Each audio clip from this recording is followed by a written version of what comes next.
Shalom, shalom, shalom to everyone watching. This is Rabbi Moshe Otero with the Ways of Israel. And this morning we are going to continue the series of SEFER HAIKKARIM, the basics of Judaism, and in which Rabbi Joseph Albo continues in the fourth book, which he begins to develop the idea of knowledge. What is true knowledge? What is godly knowledge? In particular, how other knowledge or science basically contradict each other to a certain degree. And he brings together the idea that the consistency of all knowledge, in fact, is the true knowledge. Having shown that the exponent of different sciences differ from one another in their assumptions, we must find that for everything a basis in sense of perception, and pay no regards to anybody's idea except where they're in agreement with sense data. In other words, consistency in the knowledge. Now the sense testifies in agreement with the theologians that the contingent exists in all that God communicates through the prophet's knowledge concerning particular and individual things. Also, we know that God provides specially for particular individuals, witness and patriarchs, in all their relationships according to the continuous tradition, which has come down to us from the Exodus of Egypt and from other special individuals mentioned in the books of the prophets. Hence, we pay no regards to those who deny these things, for we do not deny that what we see with our own senses, despite the speculations of philosophers, as we do not deny the spheres that revolves around the stationary poles.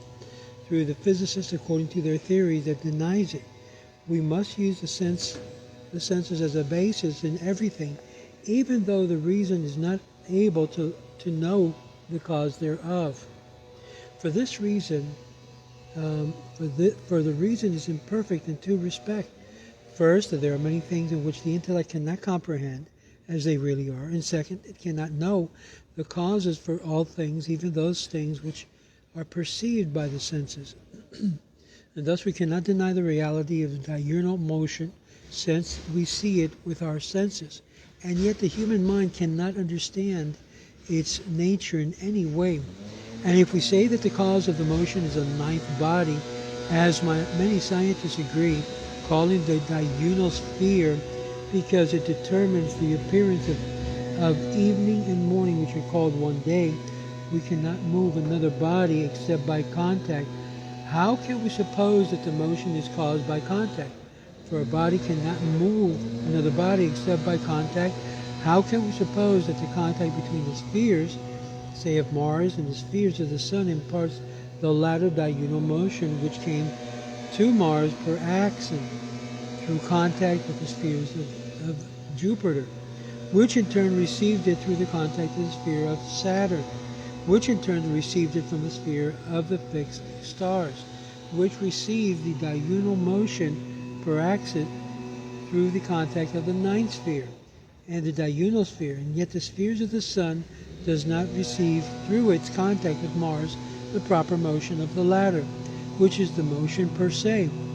Similarly, how is it that the sphere of the moon received diurnal motion through the indirect contact with the ninth sphere, and does not receive the proper and essential motion of the sphere of Mercury, which comes to the immediate contact? Now, this is by reason why Rabbi Abraham Ibn Ezra says, in the name of the great Spanish scientist, that it is clearly proved that there is no body above the spheres of the fixed stars. This means that the diurnal motion cannot be due to the ninth body, nor can it be said or say that the diurnal motion is caused by the sphere of fixed stars, as I have seen in actually maintained, because the spheres of the fixed stars has also a retrograde motion, and one of the same spheres cannot have two different motions per se, but the one must be per se and by itself, while the other is per axis and due to the external agent. But it seems that Ibn Ezra means to say that the cause of the diurnal motion is not a body, but a separate intelligence. But I'm not satisfied with this explanation, says Rabbi Albo, in this regards to what he perceives as a as a science, which is inadequate. For the separate intelligence cannot move a body unless the latter has a soul. The motion then caused by means of concept, as is explained in the proper place, and as Maimonides explains in the matter of the Guide of the Perplexed, but a body endowed with a soul cannot at the same time have two different motions due to different concept. Just as a man cannot move to the east and to the west at the same time in obedience to the commands of two kings, one of whom commands him to move towards the east and the other to move towards the west. Furthermore, the elements are inanimate bodies, and yet we see that the comets, which become visible through the elements of fire, have the diurnal motion as is stated in Aristotle's Meteorologics. But the motion is perceptible by the senses, and it can have no other cause except contact with the sphere of the moon. But if so, why does this comet, which becomes visible in the element of fire, have a diurnal motion only and not also a specific motion of the lunar sphere with which it is in contact? For we see how the chain of stars follow the diurnal motion of the sun for a month or two, but having no connection with the motions of the moon. And this is a serious difficulty which stands in the way of theory that their diurnal motion is due to contact. Now, nor can these motions be due to concept, because of the elements are dead bodies and do not move by the way of representation at all. Hence, when Samuel the prophet said, "The path of the heavens are as clear to me as the path of Nehadiah," he was asked, "Do you know the comet? That is, do you know why the tailed or chained star has a diurnal motion and not the motion of the moon?" His answer was that he did not know, and for the explanation really unknown, unless we suppose that the diurnal sphere is below the lunar sphere. We should then have to really diurnal motion, not the motion of the moon. His answer was that he did not know, and that the explanation he assumes that every planet has a diurnal mover below it, and parts of it diurnal motion. So as the opinion of the ancients before polygamy, the human mind is not adequate to know this, and more than is able to explain the cause of the heavenly motion without doing violence to the theories of physics. The human mind can not even be able to explain the causes of the natural things upon earth, for example, the magnetic attraction of iron, and therefore we must not ignore and deny that which we perceive with our senses merely because we do not know its cause.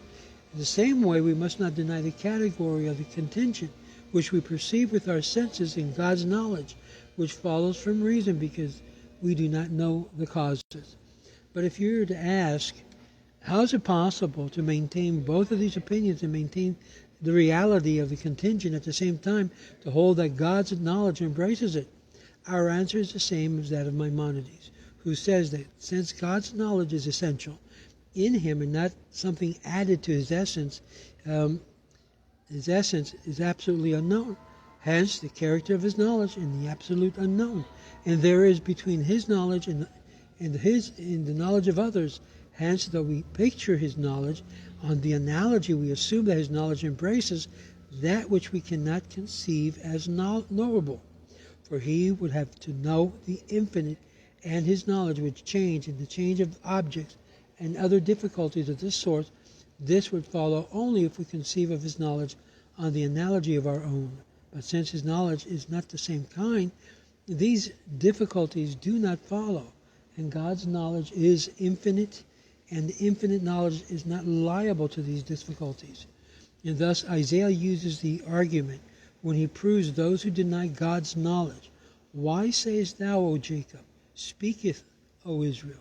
My way is hid from the Lord, and my right is passed over from my God. Hast thou not known?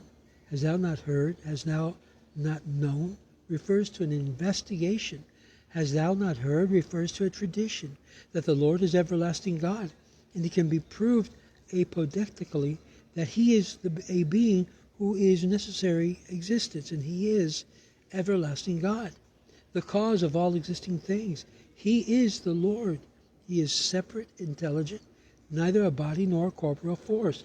Hence we infer that he is one and eternal in both directions, as well as all other things, which follows necessarily from the principle of existence that God has proved by investigation. And though he is separate intelligent, he is nevertheless the creator of the ends of the earth. He is the cause of all corporeal existence. And despite his infinity, he is the cause of the corporeal world, which is finite. The creator of the ends of the earth. This is not due to weariness or lack of strength, for he fainteth not, as it says, nor is it due to change, for he is not weary.